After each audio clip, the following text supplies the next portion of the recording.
Roger, tell me about this beautiful machine. Well, this is the Allard J2X Mark III. It's based on the original Allard J2X, of which they built 83 of them between 1951 and 54. Sidney Allard was a consummate racer, and this is one of his competition roadsters. I'm going to stop you there. Any relation to you, though, Roger? Coincidence. No. Happy coincidence. No, it can't be, surely. Oh, yeah. Really? You bear the same last name? That's right. But there's no relation? And he's British, and I'm French-Canadian. Oh, okay, all from right. Northern Ontario. Okay, I'm thinking, like, are you, like, related? All right, no, carry on, okay. I got distracted for a moment. But okay, tell me. Yes, go ahead. Yeah, so he was a consummate racer. He had the J2 and the J2X. This is the model after the J2X, which has an extended body because he was a very tall guy. So when I discovered this car, quite by accident, I found a book in England, and I was there to buy myself an Austin Healey. And Beautiful car, yes. I found this book that was in a bin. It had been out of publication for 15 years, and I found it, and my family name was on the cover. I thought, what is this? I didn't know this car existed. I thought it was pretty smart. Of all the British cars, I didn't know that this even existed. But C&L, he produced 1,900 cars and 15 models. So wow. This particular model and the K-Series are models that he raced. And where were they made? In London, England. Okay. Yep. And the J2X itself, they made 83, but that were shipped basically around the world, but mainly to the United States. And this is why people say, oh, it's a British car, it should have right-hand drive. No. This one went left-hand drive for basically the U.S. market. Of the 83, there were only 7 that were right-hand drive. They went to Hong Kong, Singapore, and South Africa. Now, there's a lot of history behind the J2X because not only did Sidney Allard place third in the 24 Hours of Le Mans and first in Monte Carlo, beating Sterling Moss with one of his other model cars, the sedan. Okay. He basically, we have, this is the Carroll Shelby's first, race car. Okay. I mean, he started off, did 2 races with MGTD. He switched to this, and then he was winning everything. It's so much so that Aston Martin signed him on and shipped him off to Europe, and the rest is history. So this car... So Shelby got his start on this car? Yeah. In the Allard? Yeah. Okay. Yeah. In 1951-52. Amazing. Yeah. And other notables are Arist Duntov. He raced it at Le Mans for 24 hours just before he went to Corvette and produced. He's the grandfather of the Corvette. So he was racing these before he got there. And Steve McQueen had one, and so it's got a lot of bling bling history attached to it, sure. you know. But the lines and the styling on this is absolutely I basically kept everything. It looks exactly the same. As a matter of fact, I'm a member of the Allard Owners Club. And when I first showed up with the car, they looked at it and says, oh, you did a fabulous restoration. I laughed because it's a brand new car. And here are some of the differences in it. First of all, for my market, because I market is principally in the United States and some in New Zealand and Australia now. But there was no trunk. Okay. So what I've got is I've got a trunk here that put 2 sets of golf clubs in it. Okay, importantly, yes. That's very important for my clientele. Yes. The other thing is the interior was a bench seat, and you couldn't adjust it. The firewall was under your chin, and you were sitting about 3 inches below the top of the door. Got it. So ours now, you can put in people who are 6'5", 6'6", fully adjustable. We make everything here. Tiltable steering. We design our own console here out of refined woods that we machine ourselves. We build everything from the chassis to the body, all the louvers. Everything is done basically in-house. We operate, you can see pictures of one of our gals. She's an industrial designer, right? And she's working virtual reality to fine-tune the design elements. Wow. We also operate, everything is digitalized, so we make smaller sizes for prototypes. You'll see in the background, we've got one here. We have one in the works. Probably by the end of 2025, we will be introducing lightweight removable hardtop, which will be Targa style. So you can take one column or the other off. And what powers this then, Roger? I've delivered from 350 to 700 horsepower. The car is balanced 50-50 front to back, so you're not going to get kickouts and stuff like that. Kind of drive in the winter, sort of. It depends where you are in the winter. We have designed our own chassis, but very stiff chassis. We run with 12-inch vented disc brakes front and back, 6 piston in the front, 4 in the back.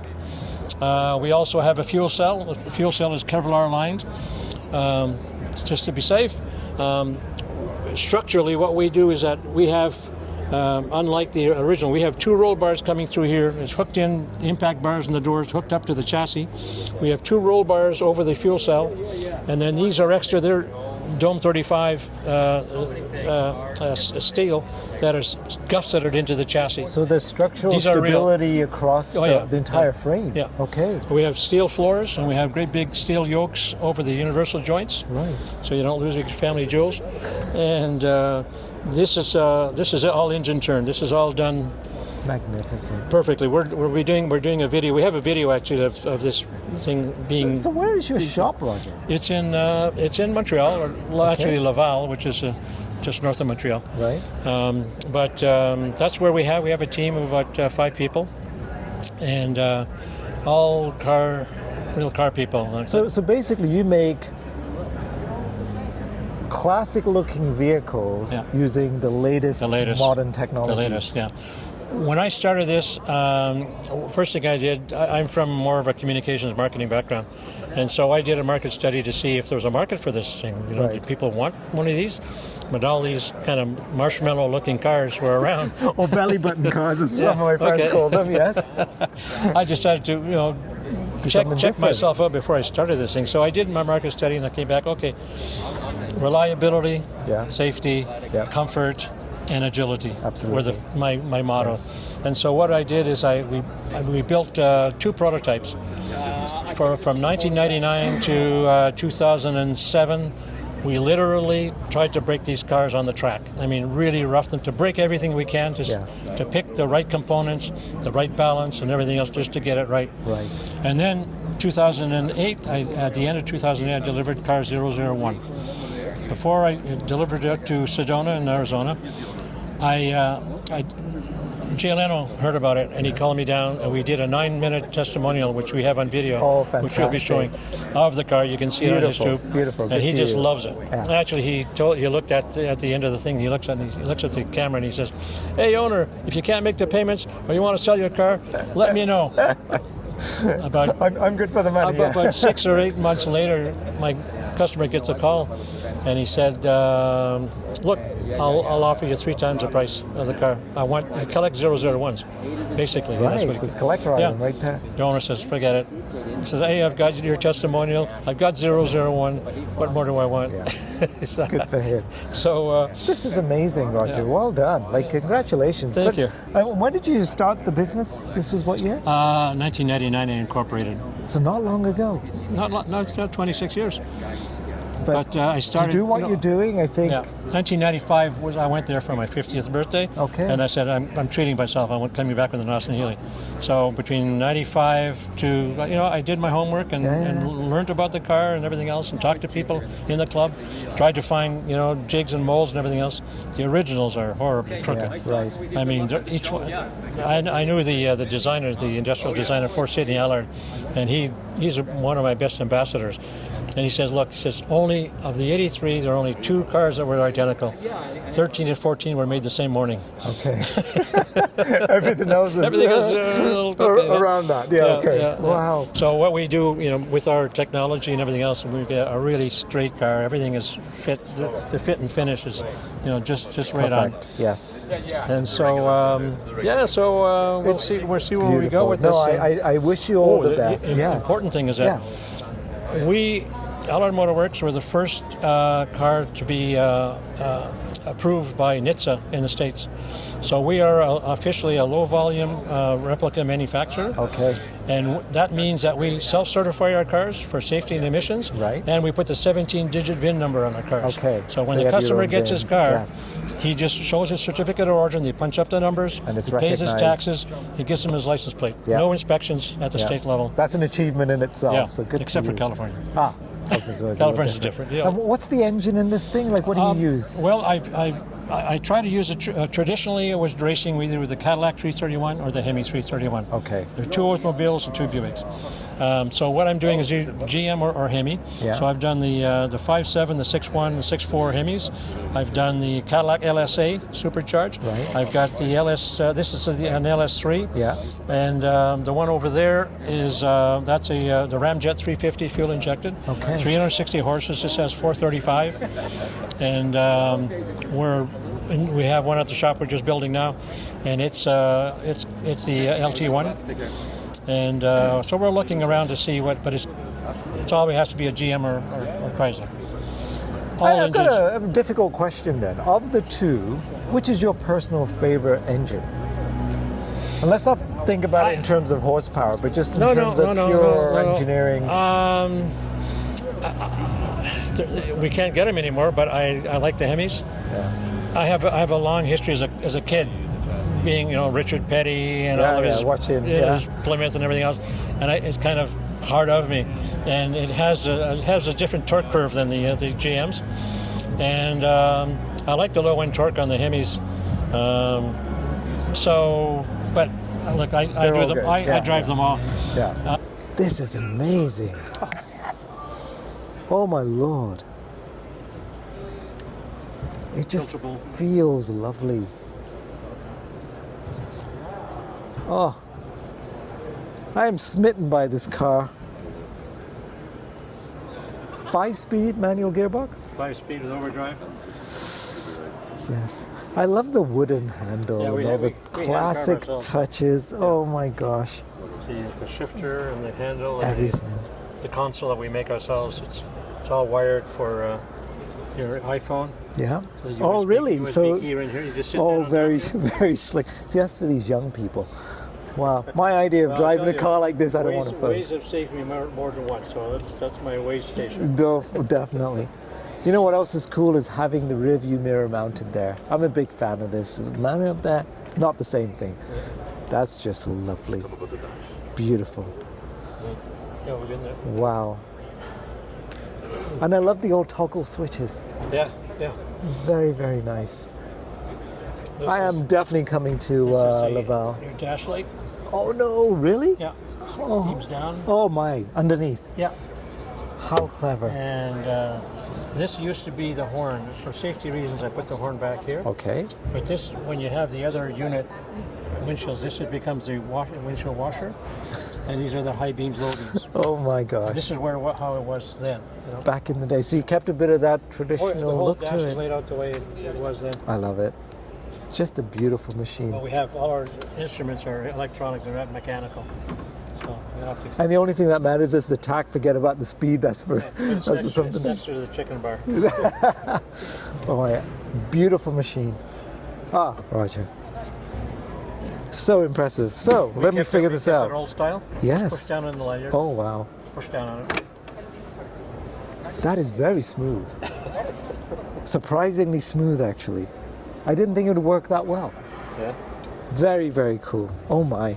And get some protection. So, and we're all coming out with a set of luggage. So when do you expect this to launch then, Roger? Well, we're building one now. Okay, so next year, you think? Yeah, like Certainly the year early after. 2026. So we should have it delivered to the customer. Right. And we all have a whole set of luggage with your 17-digit VIN number on your luggage, and everything else. Good for you. And when we I think you've nailed this thing. You really have. You've made something brass plate very that we beautiful. put in here with our serial numbers that continue in the Allard register.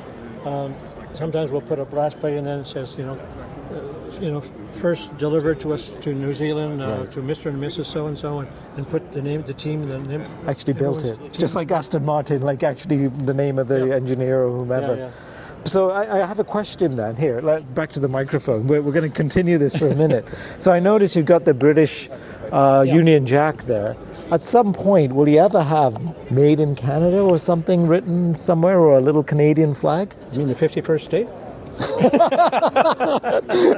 We joke about it. It may become a reality. Who knows? No, I like to keep it's a British, its DNA is British. Right. And I don't see any reason to change that. Okay. I mean, that's what it is. Yeah. Yes, when you go further and say, well, first of all, you won't find anyone anywhere in the world making this car. Right. And so, I see no reason why to change its DNA. Keep the way it was. Yeah. Yes. These Everything are about these are all it. done CNC. One Beautiful. piece. Beautiful. Our grill is CNC grill. This was 38 hours to make originally. Oh my lord. And this is all one piece. There's no weld, no seams. I gotta touch it. Oh yeah, Oh, it's, wow. it's solid. We take a block of aluminum, 2 inches thick, put the CNC on it. And you do this all in your shop? Yeah. Fantastic. I'm coming there. I'm hope going so. to Laval, for sure. Yes, any excuse. Maybe after winter, but I will come. Yeah. Oh my lord. Beautiful. Everything about this. I love the leather straps there. We have something it's which so cool. isn't ready, unfortunately. But Okay. what we have is that we have a cover for the wheels. Ah, yes. It's a donut. Right? That'll be with two little straps like we have Yes. here, just smaller, and one in the bottom. We keep this open, so it's like an Okay. open donut. So you Right. can see this is a really It's nice part. beautiful, yes. So yes. we keep that open, but it hides all of this. The rubber. Yes, yes, It yes. gives it a nice look. It'll be painted the color of the car, Beautiful. and just adds that little extra. I like zing it. to Yes. Good for you. Yeah. You've nailed it. Fantastic. Thank you so much, Roger. Thank you. I do a lot of my promotion on the track. So I'm Excellent. a member of SVRA, the Sports Car Vintage Racing Association. And what I do, I hate shows where I'm sitting under a tent on a lawn next to the John or the hot dog stand. So what I do, I go to big events. I offer the car up as a pace car, safety car. Okay. I've got strobes that hook onto the lamps. Right. And usually these big events have an honorary chairman. People like Brian Redman or really well-known guys. I give them the keys. They drive it on the track. Nice. And I run shotgun operating the lights for Best the... publicity you can Oh, get. yeah. Absolutely. Everybody, 10, 20,000 people hear it and see it around the track. Yeah, yeah. Different story. For every class. So Yeah. Again. it's just my marketing background. Thank you again. I appreciate your time. It's a pleasure. Beautiful machine. Thank you. Hello, everybody, and this is the Cobble Beach Concourse collection. We're going to talk to David soon, but these are some of the absolutely beautiful machines of the collection of Mercedes that they're really highlighting here. This one has got to be one of my favorites. This is the 1938 Mercedes 540K. How can you not love this gorgeous machine? So anyway, there are some very, very beautiful cars here. So you'll be talking to David shortly as well. So, okay, I am thrilled. David, great to see you again. You as well. Tell me what we've got here again. Tell me this beautiful collection that you have for the Cobble Beach. So we're back at the 2025 Canadian International AutoShow with Cobble Beach Concours. This is our Cobble Beach Concours Classics exhibit. And this year we have a tribute to Mercedes-Benz. So we were starting off here with the 1886 Benz replica. This is coming up here from Lane Motor Museum in Nashville, Tennessee, which, if you know anything about Lane Motor Museum, they have a lot of automotive oddities, really unique cars. Wow. Fantastic museum. I definitely recommend it to anybody. But this is a replica of the very first automobile, the car that started it all. And it's got a Mercedes industrial engine in it. And this is basically a really good replica. About 300 or so were done. It's an estimated number in the 80s in a few different runs for a lot of Mercedes-Benz dealers. But it's pretty much an exact replica of how they were with Carl Benz's first car. Beautiful. And of course, his wife did a really good drive in this shortly after they produced it, which is quite famous. But we're honored to have this car here, and Sure. Actually, I'm going to say something. Yeah. So I don't know whether you've ever had the chance to travel to Coventry, England. I've not yet. But if you ever get a chance, go and see their museum there. They have an automotive museum there. And again, it's sort of a paying respect to the bicycle industry from Coventry, and also where the automotive industry has moved from that day onwards. So British Leyland and all the cars that were manufactured in the UK in that specific region. So really worth visiting as well. Absolutely. So we have another Mercedes. So this car is very unique. I've born and been raised with cars my whole life, and this car was actually one that stumped me as well. Also from the Lane Motor Museum in Nashville. So this is the Mercedes 130H, which was, you'll know it kind of looks, especially up at the front, like a Beetle. Yes. So this was Mercedes' bid for the German people car. Oh, And okay. of course, it didn't do so well. They built about 4,000 of these. And it's rear-engined, actually. So the engine's at the back. It almost looks like a little boat tail from the back. No grill, of course, because they don't need the, and I believe it's air-cooled. They don't need the cooling up here, of course. So it looks very much Beetle-like. But this was an affordable, compact people's car for the country of Germany. So this was 1935. Wow, the evolution. And look what happened in 1938. I mean, around the same period, they were building these cars as well. But this is a 1938 Mercedes 540K Sport Tourer. Yes. Which this is from the Gilmore Car Museum in Hickory Corners, Michigan, which another great museum with some absolutely beautiful cars, and actually many museums on premises. It's not even just the Gilmore; it's a whole complex of museums. This cannot be one of the original colors for this car. Surely it's been painted. This has been painted, but so this car actually was stored away during the war in Dresden. It was stored away in a bricked up in the basement. So the car, if anything happened with the war, if it was bombed, the car would hopefully survive. And, and it did. And they uncovered the car, I believe it was 2002, where they finally uncovered the car after it was stored away in the late 30s, early 40s. Extraordinary. And of course they painted and restored it. And this car went to Pebble Beach in 2009 and won Best in Class. I bet. And this is a great car. They take it on tours. And it's one of 2 sport tours made. This is the only surviving sport tour. Incredible. So it's a very, very beautiful, unique car. Absolutely beautiful. Yeah. And this one, these of course, 300 SL 300 Roadster. SL Roadster. Yes, So classic car. 1960, especially now, you'll notice the values of these have really jumped up in the last year. Yeah. They're really becoming collectible, and actually, from knowing owners and collectors of these are the better driving car apparently to the Gullwing. So, and both cars, a Gullwing or a Roadster, look absolutely stunning. Yeah. And these cars, of course, were a creation of Max Hoffman after the Mercedes racing cars did so well, the Silvereros and such in the mid-50s, that they wanted a car. The Americans really wanted a nice, luxurious sports touring car, which, of course, the Gullwing came out. And this is the answer. People wanted an open top, so this came out in 57. Yeah. And, of course, has a lot more reinforcement. It's a lot heavier than the Gullwing, but they need to do a lot of reinforcement because they removed the structure of the roof, of course. Just iconic lines. And Absolutely they sound beautiful. great, and they're just such a beautiful driving car. And this is beautiful graphite gray and red. I love it. And this one is the 61 190 SL. 61 190 Gorgeous. SL, which also came out in 50. Actually, this came out in, I believe, 55. Right. And so this also another creation of Max Hoffman, which was the American importer of Mercedes back then. So, of course, Hollywood, a lot of the rich and famous of the U.S. wanted convertibles. They wanted sports cars, especially Mercedes. And this was kind of the more road-going alternative to the Gullwing. I'm picturing Cary Grant, somebody like absolutely. that, driving something of this caliber. It's just a beautiful machine. Absolutely. So this car was a little 4-cylinder, more compact, but you can see it has a lot of the same lines as the 300 SL Definitely. Roadster. Yeah. So it's like a little baby version. It's So just as fun nice. to drive. Absolutely. And just as collectible. And this is the 2006 McLaren Coupe. Yep, the Very SLR interesting. McLaren. So this was a joint venture between Mercedes and McLaren in the early 2000s, starting in about 2003, with the concept. Wonderful. And they really, you'll notice the front kind of, it's reminiscent of the F1 car. Yes. You see the kind of the grille down here, same shape. But beautiful, beautiful car, and the engineering just went into these beautiful butterfly doors. Nice. Just a beautiful car owned locally. Just such an iconic car. So you called it a butterfly door. They're a butterfly door, yep. So how is that different to a gullwing style door? So it opens. So they open Flips kind up? of forward and up. They tilt a little bit. Yes. Okay. So they go out a tad, just to allow that clearance of the shape. So not like a going at all, and it doesn't cut into the roof structure at all. Got it. Beautiful. It's just the A pillar around. Nice. Yep. And then we get to 2015. Yep. Look So at this was thing. the recreation of a AMG. Gullwing coupe. Okay. So this is the SLS, of course, what Mercedes brought back to honor the Gullwing So the SLS came out, I believe, in 09. Amazing. Could be wrong with that, but this is the final year, the AMG GT Final Edition. SLS AMG GT Final Edition.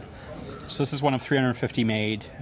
Beautiful. Added the carbon fiber hood, the black wheels. Very You get a lot of the equipment of the Black Series. Nice. Without the big arrow and kit. You still get the spoiler, but it's not as Of course. And then crazy. last but not least here, the This is- 21 AMG Yep. GT. This is a beautiful car. Very different, yes. So these cars are very unique. This is one of 24 cars that came to the U.S. In this spec. So to get one of these cars, to be able to order one, you had to be on the allocation list and have a deposit on a AMG Project One supercar. I see. Hypercar, sorry. Right. So maybe mine got lost in the mail or something, I'm assuming, because I never heard back, but okay. So this is the Wow. beautiful car that people could get while they waited for their Project One.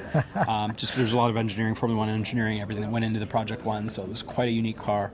And with the decals and everything, this is how it came? This is how it came. So actually, Wow. what they say, those stars are hand painted. So they're No. they're not vinyl. They're paint. No, seriously? Yeah. Wow. Oh, now you point it out. Okay. Yeah. So they're really, really unique. These cars, there's a lot of. And you can see the Petronas teal decal or Nice. teal Yes. accents all throughout, interior, exterior, full carbon Very, fiber hood, very cool. Oh, carbon fiber wonderful. mirrors. Wonderful.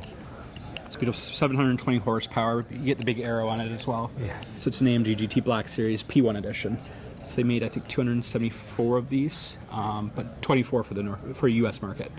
I'm not sure the number for Canada, but this is up from Michigan with a great collector there. And she drives it. You could actually see the M1 Concourse decal on it, on the windshield, which is a great track and car club down in Michigan. So now this year, the Cobble Beach, when is the gathering supposed to be? Yeah, so we're third weekend of September up in Owen Sound. Okay. So north of Owen Sound, sorry, in Kemble. So on the Cobble Beach golf links as usual. So we're September 12th to 14th is the official show. Should mark it in our calendars, and I'd love to be there. Absolutely. We've got some great classes this year, one of which is actually 30 under 30. So cars for people under 30, and the cars are under $30,000 US. Ah. So getting future collectors in. So you have to be under 30. Under 30, yeah. Oh, sorry, sorry, Neil. Just, Also sorry for me, just too. turned 30. Oh, you too. You're I'm 31. over that I crest. get that. Yeah. And Wow. but we have a lot of great classes, and we have Rad Euro, we have Supercar, of course, and we get all our full classic classes Beautiful. with European. And we also plan to celebrate Formula One. It's 75 years of Formula One this Amazing. year. So Well, thank you. lots of cool plans. As always, thank you so Great to much. see you I again. really appreciate it. Thank you so much, David. Absolutely.